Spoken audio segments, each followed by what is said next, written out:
Bismillahirrahmanirrahim. Alhamdulillahirabbil alamin. Wassalatu wassalamu ala Rasulillah ma ba'd.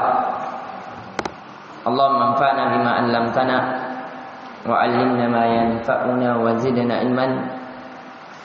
Allahumma faqqihna fid din wa 'allimna ta'wil.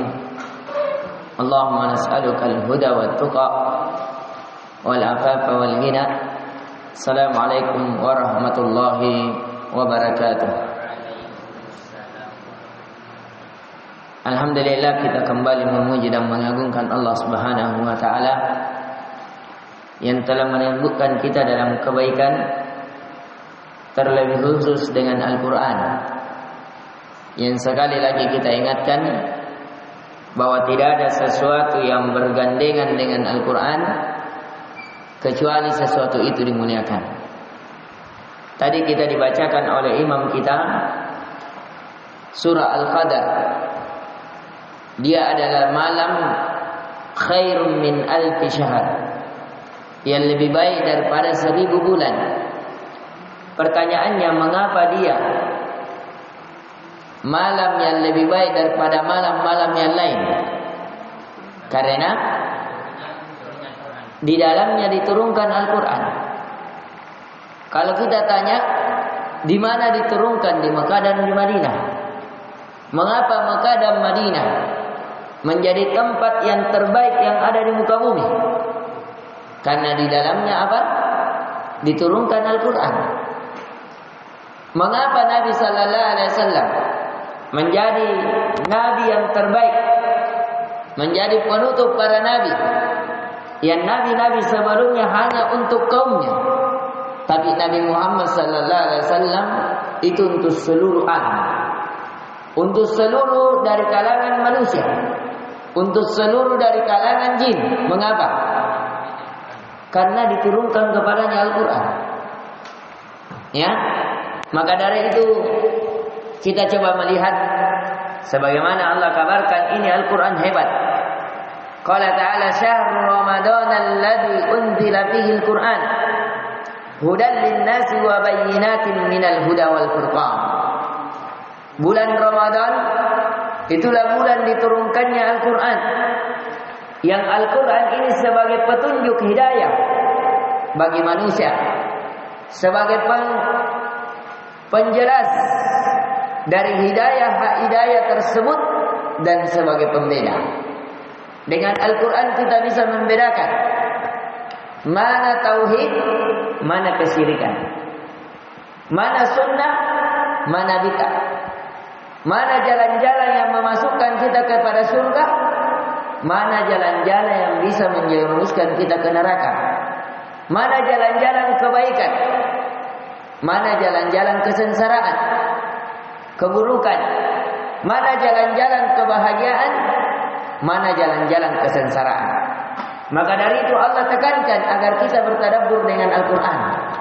Qala ta'ala afala yatadabbaruna Al-Quran walau kana min 'inda ghairillahi lawajadu fihi ikhtilafan katsira. Tidakkah mereka bertadabbur dengan Al-Quran, mempelajari tafsir Al-Quran, yang seandainya Al-Quran itu datang dari selain Allah, maka pasti dia akan mendapati di dalam Al-Quran banyak perbedaan. Tapi di dalam Al-Quran satu ayat dengan ayat yang lain justru saling menguatkan. Satu dengan yang lain saling tidak bertentangan. Maka dari itu Allah Azza wa Jalla sampai-sampai memberikan barang siapa yang mendengarkan Al-Quran agar hendaknya diam. Qala ta'ala wa idza quri'al Qur'ana fastami'u lahu wa ansitu la'allakum turhamun. Jikalau dibacakan atas kalian Al-Qur'an, maka dengarkan dengan baik. Diam kalian, dengan sebab itu kalian dirahmati. Jadi kalian mendengarkan Al-Qur'an, duduk tenang bertadabbur terhadap Al-Qur'an, yakinlah dengan sebab itu turun rahmat Allah. Kalau rahmat Allah turun kepada seorang hamba, hati yang gelisah menjadi ketenangan, jiwa yang kesana kemari menjadi sesuatu yang menjadi tenang di atas ketenangan.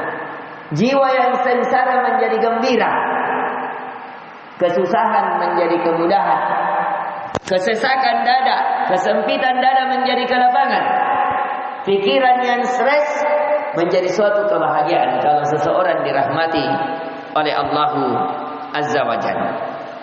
Kemudian perlu kita ingatkan bahwa Al-Quran ini ketika kita membacanya hendaknya kita berlindung kepada Allah, karena tidak ada sesuatu yang paling ingin disukseskan oleh syaitan kecuali menjauhkan manusia dari Al-Quran. Kenapa? Karena kalau manusia jauh dari Al-Quran, maka syaitan mudah menipu daya mereka, maka syaitan mudah mengendarai mereka. Maka dari itu firman Allah Azza wa Jalla, fa idza qara'tal Qur'an fasta'iz billah minasyaitonir rajim. Jikalau dibacakan atas kalian Al-Quran, maka beristi'adzahlah, memohonlah perlindungan kepada Allah dari godaan setan yang terkutuk. Karena setan itu kalau kita duduk Al-Quran nak kasih gelisah. Ada urut nak kasih berpikir belum pinu kerja ini, belum pinu kerja ini, belum kok lapar kok, mau kok minum, mau kok apa. Pokoknya bagaimana dia menjauhkan Al-Quran. Maka dari itu membaca Al-Quran itu sulit. Menghafal Al-Quran lebih sulit lagi. Tapi diam sejenak bertadabbur Al-Quran itu lebih sulit. Apalagi memahami dan mengamalkan Al-Quran. Mendakwakan Al-Quran itu sulit. Akan banyak pencela, akan banyak rintangan, akan banyak orang-orang yang menghardik kita, mencaci maki kita. Coba lihat Nabi Sallallahu Alaihi Wasallam, bagaimana ketika dia mendakwakan Al-Quran. Dia dicela, dia dikatakan orang gila, dia dikatakan bahwasanya dia tersihir, bahkan dia dikeluarkan dari kampungnya, bahkan dia mau dibunuh, umatnya disakiti, hartanya dirampas, keluarganya ya, bagaimana? Kenapa? Karena dia mendakwakan Al-Quran. Maka dari itu perlu kita ingatkan sekali lagi bahwa Al-Quran ini adalah petunjuk, seluruh petunjuk. Sebagaimana firman Allah Azza wa Jalla, inna hadzal Qur'ana yahdi lillati hiya aqwam wa yubashshirul mu'minin alladzina ya'maluna as-salihati anna lahum ajran kabira. Sesungguhnya Al-Quran ini memberi petunjuk kepada seluruh petunjuk dan menjadi kabar berita gembira bagi orang-orang yang beriman. Ya, ini yang kita ingatkan sebelum kita memasuki pelajaran tafsir. Yang terakhir, kita ingatkan bahwa Al-Quran ini adalah obat. Obat bagi hati seorang hamba. Jadi kalau kita duduk mempelajari Al-Quran, dia akan mengobati hati kita yang ragu menjadi yakin, yang kosong menjadi terisi, yang sedih menjadi gembira, yang dimasuki was-was syaitan menjadi tersingkirkan. Maka dari itu firman Allah Azza wa Jalla, wa nunazzilu minal Qur'ani ma huwa shifaa'un wa rahmatun lil mu'minin wa la yazidu zalimina illa khasara. Kata Allah, sesungguhnya kami menurunkan Al-Quran yang di dalamnya terdapat obat dari seluruh penyakit, wa rahmatun lil mu'minin, dan menjadi rahmat bagi orang-orang yang beriman. Ya, kama qala aidan di suratil ukhra, ma anzalna 'alaikal qur'ana litashqa. Kami tidak menurunkan Al-Quran untuk menjadikan memberatkan kalian, tidak. Al-Quran ini adalah kemudahan. Jadi kalau ada yang bermuamalah dengan Al-Quran sedangkan itu memberatkan urusannya, menjadikan pikirannya stres, ketahui mungkin pikiran kita masih dikendarai oleh syaitan. Mungkin hati kita terlalu kotor ya untuk bersama dengan Al-Quran. Maka dari itu ucapan Utsman bin Affan radhiyallahu anhu, "Lau tahurat qulubukum ma syabi'at bil Qur'an." Ya, di riwayat lain di kalamillah, seandainya hati kalian itu suci, maka hati kalian tidak akan pernah kenyang dengan kalamullah. Kita masuk di pembahasan surah Al-Mulk, yang alhamdulillah saya mengucapkan jazakumullah khairan jaza atas partisipasinya dalam mengikuti pelajaran tafsir yang masya Allah yang telah kita lihat dari ujian yang telah kita ujikan, masya Allah semuanya di atas rata-rata. Ya, mungkin kalau Abdullah memang karena masih berpikir perlu lagi untuk lebih dewasa, tapi yang lainnya alhamdulillah yang memiliki nilai yang di atas rata-rata, dan itu ciri kebaikan. Karena sesungguhnya ketahuilah, kata Nabi sallallahu alaihi wasallam, sesungguhnya Allah mengangkat suatu kaum itu dengan Al-Qur'an, dan wa yada'u an akharin, dan Allah merendahkan suatu kaum dengan Al-Qur'an. Maka berbahagialah kalian karena alhamdulillah Al-Qur'an telah masuk di dalam dada-dada kalian. Dan kemudian kita masuk di surah Al-Mulk. Surah Al-Mulk yang pertama dia adalah surah Makkiyah. Surah Al-Mulk adalah surat Makkiyah.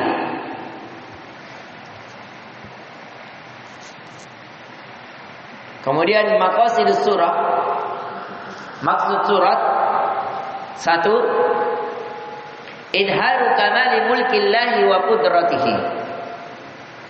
Ya, menampakkan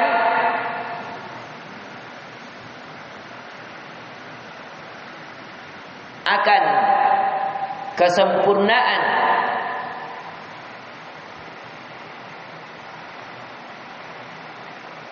kerajaan Allah dan kemampuannya.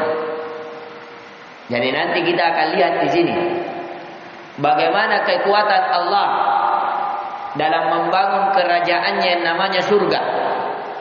Bagaimana kekuatan Allah menampakkan kesempurnaan apa? Kerajaan Allah dan wa qudratihi, dan kemampuannya. Dan kemampuannya nanti di sini akan dilihat bagaimana kerajaannya itu Allah. Bagaimana kemampuannya Allah dalam membuat kerajaan, dalam mengatur kerajaan, kerajaan dunia maupun kerajaan akhirat. Nanti akan kita ulas insyaallah taala. Yang kedua, ba'tsan ala khasyatihi, agar memberikan peringatan, agar memberikan peringatan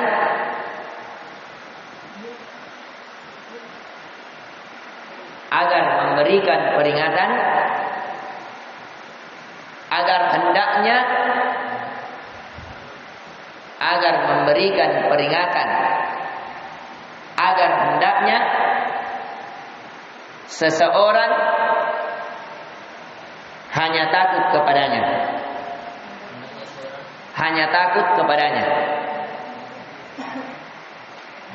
hanya takut kepadanya, dan takut akan azabnya. Memberikan peringatan agar hendaknya seseorang takut hanya kepadanya dan takut akan azabnya. Ini dari makna apa? Dari maqasidus surah. Kemudian kita masuk di dalam tafsir. Qala ta'ala Suratul Mulk, Suratul Mulki. Ini mudhaf-mudhafun ilaih. Nah, saya kasih tambahan. Pernah sudah pelajari mudhaf-mudhafun ilaih? Belum? Nah, nanti insyaallah taala di pelajaran Durusul Lughah ini akan dipelajari. Suratul Mulki. Suratul Mulk. Surat yang membicarakan tentang kerajaan. Al-Mulk artinya kerajaan. Al-Mulk artinya apa? Kerajaan. Qala ta'ala tabarakalladzi biyadihil mulk. Ya. Tabarak itu bermakna ta'adzam. Wa kathar khairihi wa amma ihsan. Ini kata tafsir As-Sa'di. Yaitu maha besar Allah, maha suci Allah, yang di tangannya segala kerajaan. Jadi tabarak itu artinya apa? Ta'adzam, maha besar, maha suci, maha tinggi, maha agung. Itu masuk dalam makna-makna tabarak.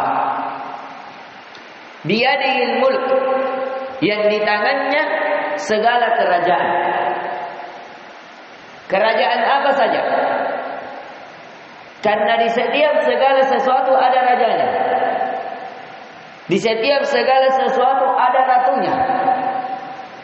Tapi di antara raja dari para raja, dialah Allah Azza wa Jalla. Coba lihat kisah Nabi Sulaiman.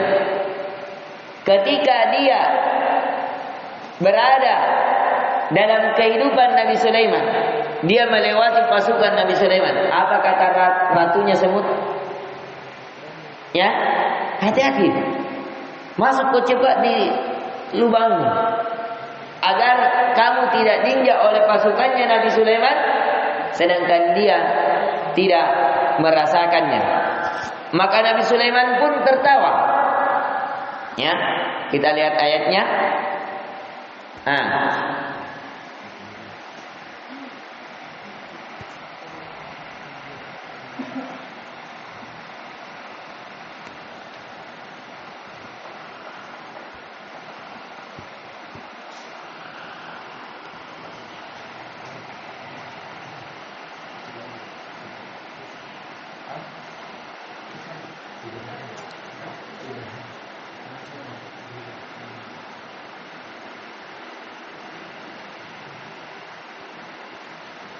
Jadi di setiap segala sesuatu memiliki raja. Tapi kalau di semut apa bahasanya? Ratu. Kalau semut, dari kalangan semut memiliki ratu. Dari kalangan manusia ada raja. Kalau kita istilahkan, kalau kita di Indonesia ada presiden. Tapi hanya menguasai apa? Indonesia saja, negara saja. Di negara lain ada lagi rajanya. Ya, kalau misalnya di Saudi Raja Salman. Ini di setiap segala sesuatu memiliki apa? Penguasa-penguasa, raja-raja. Tapi raja-raja ini itu dirajai oleh satu raja. Siapa dia? Dialah Allah Azza wa Jalla. Maka Allah katakan biyadihil mulk. Di tangannya lah segala kerajaan. Maka dari itu di hari kiamat, ketika Allah telah membangkitkan semua para raja beserta pasukannya, ketika pada saat itu manusia dibangkitkan dalam keadaan telanjang, tidak beralas kaki, tidak disunat, semuanya menghadap kepada raja. Ketika semuanya berkumpul, apa kata Allah? Limanil mulkil yaum. Siapa yang punya raja di sini? Siapa yang punya raja hari ini? Siapa yang menjadi raja hari ini? Semua manusia pada saat itu terdiam. Bahkan para raja pun tunduk ketakutan kepada Allah. Dan semuanya menjawab lillahil wahidil qahhar. Milik Allah lah satu-satunya Al-Qahhar, yang maha pemenang, yang maha menaklukkan. Dialah raja satu-satunya, yang kerajaannya tidak pernah fana, yang kerajaannya kekal, yang kerajaannya merajai segala sesuatu di dunia dan di akhirat. Kalau raja-raja yang kita kenal itu hanya menguasai segelintir saja, sedikit saja, hanya secuil. Itu pun memiliki kadar dan memiliki batas. Tapi kalau Allah kerajaan, ya, siapa yang menaklukkan Raja Fir'aun? Allah dengan cara apa? Allah cuma memerintahkan merajai dari laut terbelakang. Sebentar tertutup lagi. Mudah. Siapa yang mematikan Raja Namrud? Hanya dimasuki dengan lalat di hidungnya, masuk di kepalanya, akhirnya tidak bisa begini, akhirnya napukul kepalanya sampai dia termati. Siapa yang perintahkan untuk bergerak itu lalat? Masuk di hidungnya. Ya, Allah. Itu kematiannya Raja Namrud. Ya, jadi Raja Namrud hanya dikirimkan lalat yang masuk menghindar begini, ternyata masuk lewat hidungnya, tembus kiri kepalanya, akhirnya kayak geger otak. Akhirnya napukul, nanti bina pukul mau nak kasih keluar, akhirnya napukul pakai sesuatu yang keras. Dia tidak enak kalau tidak dipukul, akhirnya dipukul memakai kayak tong palu-palu besar. Akhirnya menjadikan itu sebab kematiannya. Ya, na'udzubillah. Jadi ini ya, yang di tangannya segala kerajaan. Wa huwa ala kulli syai'in qadir. Dan dialah Allah Azza wa Jalla yang menguasai segala sesuatu. Ya, yang di atasnya segala sesuatu. Alladzi khalaqal mauta wal hayata. Di antara yang Allah rajai adalah Dia yang merajai yang namanya kehidupan dan kematian. Allah yang perintahkan siapa yang hidup. Hari ini siapa saja yang hidup. Allah yang merajai hari ini siapa saja yang mati, dicabut ruhnya. Agar apa? Liyabluwakum ayyukum ahsanu amala. Agar Allah menguji kalian. Siapa yang di antara kalian yang paling bagus amalnya. Kata Hasan Al-Basri, ayyukum ahsanu amala, ayyukum akhlasu wa asbahu wa aswabu. Siapa yang paling ikhlas dan siapa yang paling mencocoki Nabi. Jadi dikatakan ini faedah pertama. Ditulis faedah 1, kehidupan dan kematian sebagai ujian. Kehidupan dan kematian sebagai ujian siapa yang terbaik amalannya. Jadi kalau ditanya kenapa Ustaz ada orang yang dihidupkan, ada yang dimatikan, jawabannya sebagai ujian siapa yang terbaik amalannya. Sebagai ujian siapa yang terbaik amalannya. Kehidupan dan kematian sebagai ujian siapa yang terbaik amalannya. Ditulis Abdullah. Sudah. Kedua, yang terbaik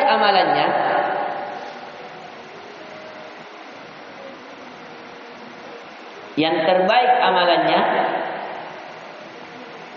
ialah yang terikhlas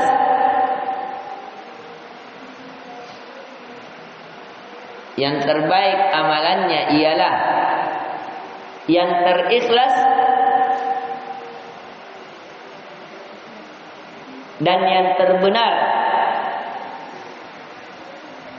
dalam mencocoki nabinya.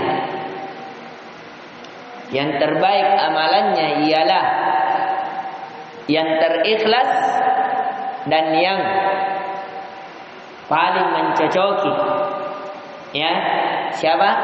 Nabinya sallallahu alaihi wasallam. Wa huwal azizul ghafur.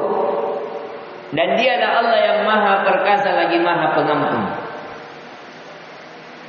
Jadi di sini ya, kenapa Allah tutup dengan memakai Al-Aziz yang maha perkasa?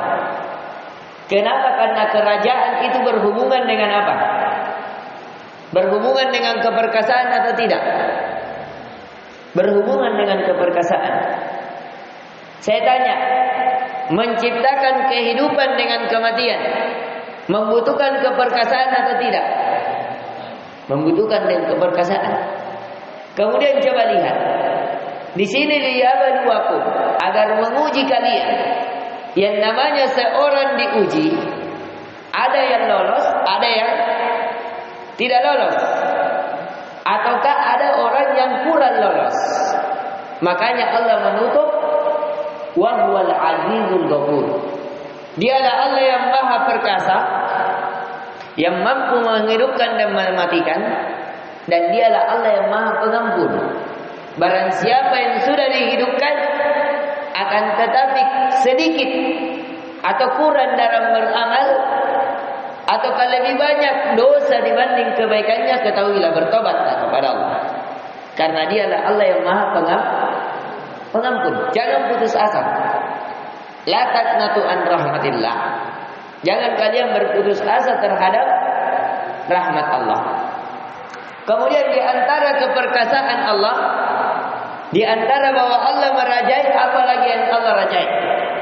Alladzi khalaqa sab'a samawatin tibaqa. Dialah Allah yang menciptakan 7 lapis langit. Ma tara fi khalqir rahmani min tafawut. Yang 7 lapis langit ini, dari ciptaan Allah ini, kamu tidak akan melihat sesuatu yang tidak seimbang pada ciptaan Allah. Farji'il basara hal tara min futur. Maka kembalikanlah pandangan, apakah ada sesuatu yang tidak seimbang atau sesuatu yang cacat pada ciptaan Allah itu. Coba lihat, kalau kita buat balkon ada cacatnya, itu menunjukkan pemasang balkon profesional atau tidak? Ada cacatnya, menunjukkan tidak. Coba lihat ini 7 lapis langit. Ada tidak cacatnya itulah. Saking hebatnya ini pembuat balkon, yang namanya langit, yang buat itu Allah. Bahkan ini balkonnya tidak membutuhkan tiang-tiang.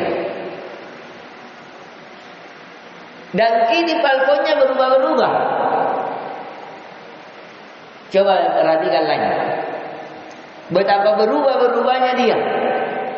Beda sinar yang menyinarinya di pagi hari, subuh hari, sore hari, malam hari, dan tengah hari. Beda-beda. Dan saking hebatnya ini balkon yang namanya langit, ya, bayangkan kalau di atas balkon tersebut itu ada kerajaan-kerajaan ditinggali oleh para malaikat, ditinggali oleh makhluk-makhluk langit. Banyak di sana planet-planet. Bayangkan, kalau kita ada yang bisa bikin balkon baru tinggal di atas balkon, bagaimana kira-kira? Inilah yang Allah suruh kita bertadabbur.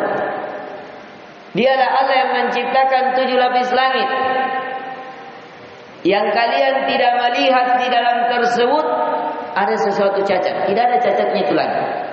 Coba cari di mana ada lubangnya itu langit sehingga nampak tembus ke atas. Ya, coba nampak di mana ujungnya itu langit. Ada kira-kira yang tidak tercat itu langit. Kalau balkon setengah dicat, setengah tidak dicat, jelek dilihat. Tapi coba lihat langit. Bagaimana kombinasi warnanya itu langit. Setiap orang memandangnya tidak pernah bosan. Kalau pembuat balkon mungkin dilihat, bagaimana? Tapi coba 10 tahun dilihat, bosan ki. Ini terus warnanya, ganti warna lagi deh. Tapi langit, setiap hari dilihat, tidak ada yang pernah bosan melihat langit. Bahkan orang rela naik ke atas gunung untuk menikmati apa? Awan-awan langit. Hanya bawa-bawanya langit. Rela untuk naik 18 jam naik gunung untuk hanya melihat apa? Awan-awan langit, bukan langitnya, baru awan-awan langit. Rela menghabiskan hartanya. Ya, ada juga orang sampai miliaran dia habiskan. Coba lihat para astronot. Ya, para astronot hanya ingin melihat langit dan dia bukan di langit. Nah, ini perlu diperhatikan. Ayo Rafli, apa dibuat begitu? Jangan dibuat begitu. Fokus belajar. Ini bukan bermain. Tadi apa kata Allah? Saya bacakan. Kalau dibacakan kepadamu Al-Quran, dengarkan dan diam. Jangan kau bergerak, jangan berbicara. Dengan itu kita dirahmati. Qala ta'ala, "Tsumma irji'il basara karrataini yanqalibu ilaikal basaru khasi'an wa huwa hasir." Kemudian ulangilah pandanganmu, kata Allah sekali lagi. Sekali lagi, niscaya pandanganmu akan kembali kepadamu tanpa menemukan cacat dan pandanganmu dalam keadaan letih. Biar lagi capek kau cari itu langit ke mana cacatnya, lehermu jadi sakit, matamu jadi sakit yang memandang tidak bisa melihat di sebelah mana ada cacatnya. Itu Allah sudah kabarkan. Para astronot saja ingin melihat langit, mereka menghabiskan uang miliaran dolar. Buat ki pesawatnya, buat ki oksigennya, buat ki alatnya, buat ki banyak sekali. Nah, bilang ke langit. Padahal itu bukan di langit. Betul langit, tapi langit-langit, bukan langit. Ya, jangan tertipu film-filmnya Jackie Chan. Itu filmnya Jackie Chan hanya di dalam gudang. Dikasih awang-awang baru seperti ini terbang. Ya, itu hanya di dalam kayak dalam gudang saja. Tidak sebenarnya. Kenapa? Karena sudah dikabarkan dalam hadis, orang untuk pergi ke langit satu jaraknya 50.000 tahun. Antara bumi dan langit, kata Ibnu Abbas, seseorang itu bisa sampai ke langit yang pertama kalau dia mengadakan perjalanan 50.000 tahun. Sekarang saya tanya, ada orang yang hidup 50.000 tahun? Kalau tidak ada yang hidup belum sampai ke langit, mati nih. Bagaimana mau ke langit? Ada manusia ke langit? Ada. Nabi Zakaria alaihissalam. Ada manusia ke langit? Ada. Nabi Muhammad sallallahu alaihi wasallam. Naik apa? Naik buruk. Itu pun buruk sampai kepala setinggi. Tapi naik ke langit bersama malaikat. Terlebih khusus malaikat Jibril. Yang sayapnya, bayangkan, satu sayapnya bisa menutupi antara timur dan barat. Sedangkan malaikat Jibril pada saat itu memiliki 600 sayap. Bagaimana itu? Ya. Kemudian dibawa dia ke langit ke-7. Kemudian malaikat Jibril meletakkan Nabi sallallahu alaihi wasallam di langit ke-7 dan mengatakan, saya tidak bisa lagi masuk. Artinya setiap langit ada tingkatan derajat, hatinya seseorang bisa tembus ke langit berikutnya. Dan malaikat Jibril cuma batasnya sampai di langit ke-7. Akhirnya naik di atas langit, itu ada sungai. Di atas sungai di situ ada arsy. Wa kana arshuhu 'alal ma'. Dan arsy Allah itu berada di atas air. Disitulah kerajaan Allah yang Nabi diperlihatkan. Nabi diperlihatkan dibawa jalan-jalan ke surga, dibawa jalan-jalan ke neraka, dibawa jalan-jalan ya di bawah arsy-nya Allah. Bayangkan, yang memikul arsy-nya Allah saja itu ada malaikat. Ya, ada yang mengatakan Israfil, tapi derajat hadisnya lemah. Itu memiliki 1.200 sayap. Yang jarak sayapnya, jarak bahunya antara daun telinganya ke bahunya, yaitu seseorang mengadakan perjalanan 500 tahun perjalanan. Ini yang memikul arsy-nya Allah. Dan arsy itu adalah pijakan kaki Allah. Bayangkan. Ya, ini kerajaan Allah ini di langit. Tidak terhingga saja. Ya, ini. Kemudian kata Allah, di antara juga yang Allah rajai di langit, walaqad zayyana as-samaa'a ad-dunya bimasabiha. Dan sungguh kami telah menghiasi langit-langit itu. Jadi setiap langit ada perhiasannya. Kalau langit yang kita lihat dihiasi dengan bintang-bintang, dihiasi dengan awan-awan, dihiasi dengan warna-warna, dihiasi dengan keindahan-keindahan, bentuk-bentuk yang indah yang menyejukkan pandangan mata. Bimasabiha, dengan bintang-bintang, waja'alnaha rujuman lisyayatin, dan kami jadikan bintang-bintang tersebut sebagai panah-panah syaitan. Nah, ini faedah. Jadi ditulis. Yang ketiga, bahwasanya langit memiliki 7 tingkatan. Ya, jadi tidak perlu lagi seperti orang-orang kafir meneliti langit, tidak perlu. Al-Quran sudah kabarkan. Langit itu 7 tingkat. Langit memiliki 7 tingkatan. Tanpa cacat. Tanpa cacat.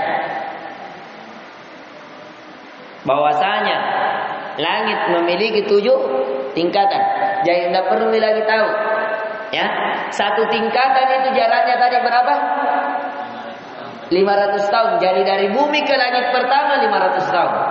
Langit pertama ke langit 2 500 tahun. 2 ke 3 500 tahun. 3 ke 4 500 tahun. 4 ke 5 500 tahun. 5 ke 6 500 tahun. 6 ke 7 500 tahun. 7 naik ke 8 tempat Sidratul Muntaha 500 tahun. Baru air ke arsy itu tidak terhingga. Bayangkan besarnya, bagaimana besarnya? Yang kata Nabi sallallahu alaihi wasallam, hadis ini dihasankan oleh Syekh Albani. Seandainya diibaratkan langit pertama dengan 7 lapis bumi, maka langit pertama ibarat padang pasir, sedangkan 7 lapis bumi itu ibarat cincin. Di riwayat lain, bagaikan cincin, sedangkan langit pertama itu bagaikan apa? Perisai baju perang. Bayangkan, kalau ini saya simpan di lapangannya Riyadhus Sunnah ini, kira-kira ada harganya besarnya ini atau tidak ada? Tidak ada. Apalagi kalau padang pasir, saya letakkan ini cincin padang pasir, kira-kira setara besarnya atau tidak? Tidak ada nilainya. Begitulah seandainya 7 lapis bumi dibandingkan besarnya dengan 1 langit pertama, maka langit pertama ibarat padang pasir dan 7 lapis bumi ibarat cincin. Langit kedua juga begitu, ke langit pertama digabungkan sampai 7 lapis bumi. Langit ketiga, keempat, kelima, keenam, ketujuh. Langit ketujuh, seandainya dibandingkan dengan 6 lapis langit, ditambah lagi 7 lapis bumi, maka seluruhnya ini ibarat cincin, dan langit yang ketujuh ibarat padang pasir. Belum lagi arsy. Di atasnya itu ada air juga demikian. Arsy juga demikian. Wasi'a kursiyyuhus samawati wal ardh. Maka dari itu Allah kabarkan di dalam surah ayat kursi, Allah meliputi arsy-Nya. Samawat, seluruh 7 lapis langit, wal ardh, dan 7 lapis bumi. Jadi kursinya Allah itu meliputi 7 lapis langit, 7 lapis bumi. Bayangkan, kursinya Allah ibarat 7 lapis langit, 7 lapis bumi, hanya seperti cincin. Yang kursinya Allah seperti apa? Padang pasir. Bagaimana Allahnya? Ini baru kursinya ini. Sekarang ini coba lihat kursi, siapa yang lebih besar, kursi atau saya? Nah, ini permisalan hanya manusia dengan benda, apalagi kepada Allah. Walillahil matsalul a'la. Dan milik Allah lah permisalan yang tinggi, yang tidak bisa dibayangkan. Makanya pernah Nabi Musa alaihi salam meminta ketika diturunkan kepadanya Taurat, berada di gunung Tursina, dia meminta kepada Allah, saya ingin melihat wajahmu ya Allah. Ya, apa kata Allah? Kamu tidak akan mampu melihat. Tapi Nabi Musa kata Allah, apakah kau belum beriman? Kata Nabi Musa, ya Allah, saya sudah beriman, tapi supaya lebih tenang jiwaku, saya ingin melihatmu. Apa kata Allah? Kau tidak akan mampu melihat. Dan jika kau memang memaksa untuk mau melihatku, maka lihatlah ke gunung itu. Maka ketika Allah ingin datang ke gunung itu, Allah belum datang ke gunung itu, belum. Gunung itu sudah bergetar, hancur lebur, tidak bisa menampung Allah. Baru kedatangannya saja sudah menjadi hancur lebur, bergetar. Ya, Al-Quran saja itu bumi sampai bergetar, tidak mampu menampung Al-Quran. Apalagi pemilik Al-Quran, Allahu Akbar. Maka dari itu kita ucapkan di dalam takbir kita, Allahu Akbar. Allah Maha Besar. Tidak bisa dipandang dengan mata, tidak bisa dipikirkan oleh pikiran, bahkan tidak bisa dibetikkan oleh hati. Surganya saja tidak pernah terbetik oleh hati. Kemudian di antara faedah yang bisa kita petik, faedah yang setelahnya, bahwasanya bintang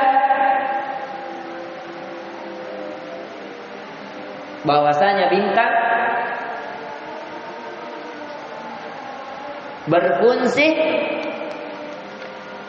Faedah setelahnya, bahwasanya bintang berfungsi sebagai panah syaitan. Ada yang bertanya, Ustaz, mana baik patek nah? Ini kan anu aja. Apa? Panah-panah. Patek na malaikat. Ya, saya tidak pernah perlihatkan dan bukan ini saya membeli, sehingga tidak aku tahu mana yang patek nah. Ya, intinya ini sebagai apa? Panah dari panah setan. Apakah dia ada busurnya? Ataukah itu malaikat cukup nah hempaskan pakai sayapnya? Atau karena pegang baru lemparkan sebagaimana kisahnya Ababil? Wallahu ta'ala. Bagaimana tekniknya? Ya, dan ini sekali lagi tidak boleh seseorang berbicara terhadap sesuatu di dalam Al-Quran kecuali memiliki apa? Dalil. Ada ayat yang membicarakan itu atau ilmu, ya. Nah, ini. Kemudian walilladzina kafaru bi rabbihim adzab jahannam. Adapun terhadap orang-orang kafir kepada Tuhannya, tidak mau mengakui bahwa Allah pencipta, bahwa Allah Maha Raja, Allah Maha memiliki, Allah Maha perkasa. Dia tidak mau menyembah hanya kepada Allah. Adzab jahannam. Atas mereka adab jahannam. Wa bi'sal masir. Dan jahannam adalah seburuk-buruk tempat kembali. Ini faedah setelahnya. Faedah setelahnya, jahannam adalah seburuk tempat-tempat kembali. Jahannam adalah seburuk-buruk tempat kembali.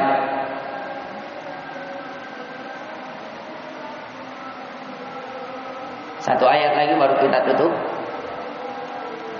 Jahannam adalah seburuk-buruk tempat kembali yang diperuntukkan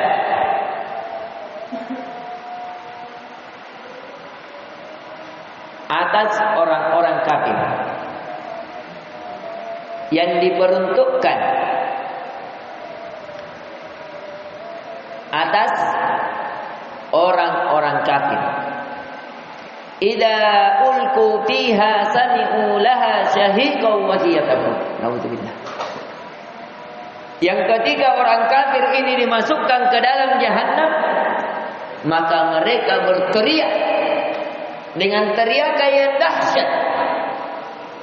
Wa hiya tafur. Allahu akbar. Dan neraka itu membakar mereka. Semakin berteriak semakin dibakar mereka. Ya, kalau dijelaskan dalam tafsir Ibnu Jarir At-Tabari bahwa suaranya itu suara himar. Yang dimana suara himar adalah seburuk-buruk suara. Seperti kayak teriak. Ya. Itu kalau suara himar suaranya seburuk-buruk suara. Ya, jadi mereka itu dibakar lagi. Masuk sudah berteriak. Tapi teriakannya itu tidak dikasihani oleh Allah. Pokoknya yang satu teriak, bayangkan kalau miliaran orang teriak. Coba bayangkan. Coba semuanya teriak, seakan-akan kalian kalau dibakar. Coba, semua kita teriak, anggaplah. Coba sekarang menghayal. Kalian ini semuanya saya masukkan ke dalam kontainer. Yang kontainer itu semuanya sudah terpenuhi oleh api. Coba bagaimana teriakan kalian? Itu hanya berapa saja. Coba kalau miliaran yang berteriak. Bayangkan itu. Ya. Itu hanya teriakan dusta. Coba kalau kebakar betulan. Kira-kira bagaimana teriakan kalau ada orang dikasih masuk di dalam kontainer baru dibakar, kira-kira bagaimana teriakannya? Bayangkan itu miliaran orang yang dikasih begitu. Begitulah itu teriakannya. Ini yang bisa kita ajarkan di pertemuan kali ini.